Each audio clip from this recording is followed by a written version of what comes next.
కేవలం అద్దెకి ఆశపడి గోడౌన్ కడతమే తప్పితే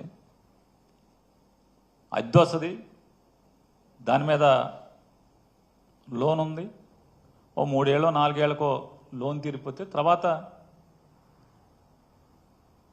ఖర్చులు పోను వచ్చేది ఉంటే సరే చచ్చిపోయే వరకు బతకడానికి సరిపోద్దని కట్టింది తప్పితే తప్పుడు పనులు చేద్దామని కాదు కదా. నిజంగా తప్పుడు పనులు చేయాలంటే ఇదే కావాలా? ఇది చేస్తాడు ఎవడన్నా? ఇది చేస్తారా? ఇప్పుడు నేనేమన్నా పిచ్చోడినా, లేకపోతే హ్యాబిచువల్ అఫెండర్నా? నేను అలవాటు పడిపోయినటువంటి నేరస్తున్నా?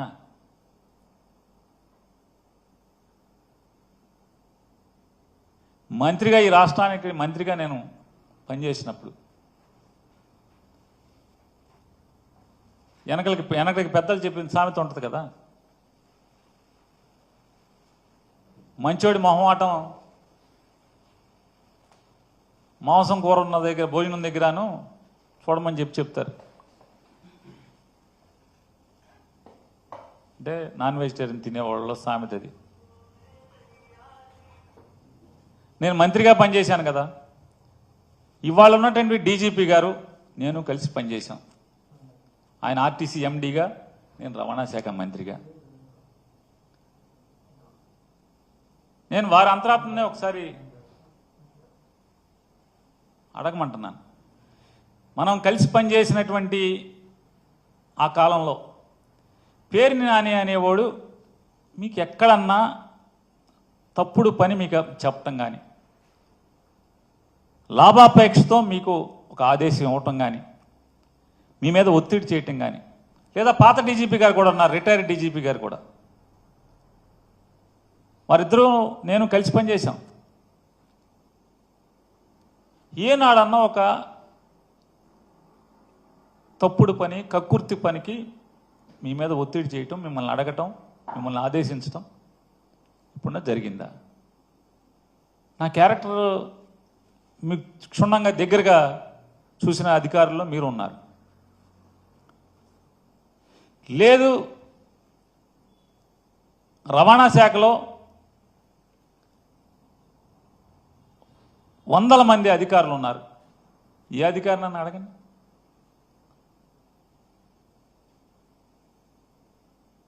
ఇవాళ నా గురించి చెడుగా మాట్లాడుతున్నటువంటి ఒక మంత్రి గారు,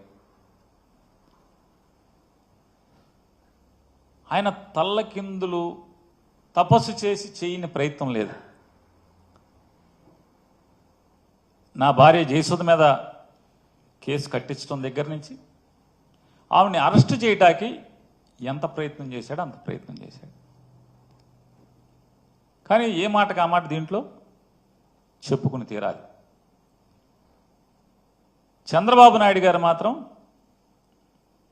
అతను ఎన్నిసార్లు కలిసినా, నాని భార్యను అరెస్ట్ చేద్దామని చెప్పి ఎన్నిసార్లు కలిసినా ఆయన మాత్రం పొరపాటును కూడా మైండ్ ఏమన్నా చెడిందంటే ఇంట్లో ఆడవాళ్ళకి అరెస్టులు చేయడం ఏంటి? మన టార్గెట్ పేరు నానిగాడు, ఆయన వేసేయండి అంటే, కాదు సార్ ఆడు కొడుకును కూడా వేసేయాలి సార్. సరే నీ కక్ష ఆడు కొడుకు మీద కూడా ఉంటే ఇద్దరిని కలిసి చేసేయండి, అంతేగాని ఇంట్లో ఆడవాళ్ళ మీదకేంటే తప్పుడు పనులు అని చెప్పని ఆయన నడుచుకుంటూ వెళ్ళిపోయారు. ఇది అధికారులు ఉన్నారు సాక్ష్యం, ఎమ్మెల్యేలు ఉన్నారు సాక్ష్యం. టీడీపీ ఎమ్మెల్యేలు కొంతమంది ఉన్నారు, అధికారులు కూడా ఉన్నారు. నాదెండ్ల మనోహర్ గారు కూడా పక్కనే నుంచుని ఉన్నాడు ఈ కాన్వర్సేషన్ జరిగినప్పుడు. తప్పే ఉంది. రాజకీయ వైరం మాకు చంద్రబాబు నాయుడు గారికి ఉంది, కానీ ఆయన హుందాగా ప్రవర్తించినప్పుడు చెప్తాం తప్పే ఉంది. ఇవాళ రాజకీయ కక్ష లేదని మాట్లాడతారు. రాజకీయ కక్ష లేకపోతే సరాసరి మేనేజర్ మీద, నా మీద ఇప్పుడు జరిగే ప్రయత్నం అదే కదా. రేపో ఎల్లుండో, ఎందుకంటే 2వ తారీఖు స్క్వాష్ ఏదో వేసినట్టున్నారు మేనేజర్ ఇంట్లో వాళ్ళందరూ. 2వ తారీఖు ఏదో వాయిదా పడినట్టుంది. 2వ తారీఖు లోపు ఎక్కడన్నా గాలించి ఆ మేనేజర్ని తీసుకొచ్చి అతనితో బలవంతంగా 4 పీకో 10 పీకో తెల్లకాయితల మీద సంతకాలు పెట్టించి నా పేరు రాసుకుని నన్ను అరెస్ట్ చేయడమే కదా ఇక మిగిలి ఉన్నది. మనకు అర్థమవుతున్నది కదా, నన్ను నా కొడుకుని ఇద్దరిని అరెస్ట్ చేయడమే కదా ఇక మిగిలి ఉన్నది. కానీ ఇంట్లో ఆడవాళ్ళ జోలికి వెళ్తాం ఎంతవరకు అని అడుగుతున్నాను నేను అబద్ధం చెప్పాల్సినటువంటి పని లేదు. ఇది 100%, 100కి 100% జరిగింది. కావాలంటే అది బాగోదు కాబట్టి ఏ తారీఖు ఎన్ని గంటలకి ఎక్కడ కూడా నేను చెప్పగలను. ఈ కాన్వర్సేషన్ జరిగింది. చంద్రబాబు నాయుడు గారు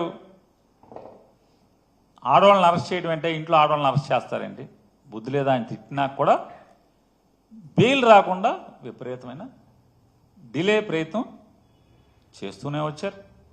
13వ తారీఖున బెయిల్ పిటిషన్ మూవ్ చేస్తే ఉద్దేశపూర్వకంగా పీపీల్ని మార్చి పీపీల్ని సెలవులు పెట్టించి 27వ తారీఖు వరకు అది కూడా బలవంతంగా జడ్జి గారు నేను ఎట్టి పరిస్థితుల్లో వాయిదా ఇవ్వను ఇవాళ చేసేస్తాను అని చెప్పిన తర్వాత 27వ తారీఖు చేయాల్సిన పరిస్థితి వచ్చింది. అలాగే 10వ తారీఖున ఎఫ్ఐఆర్ అయితే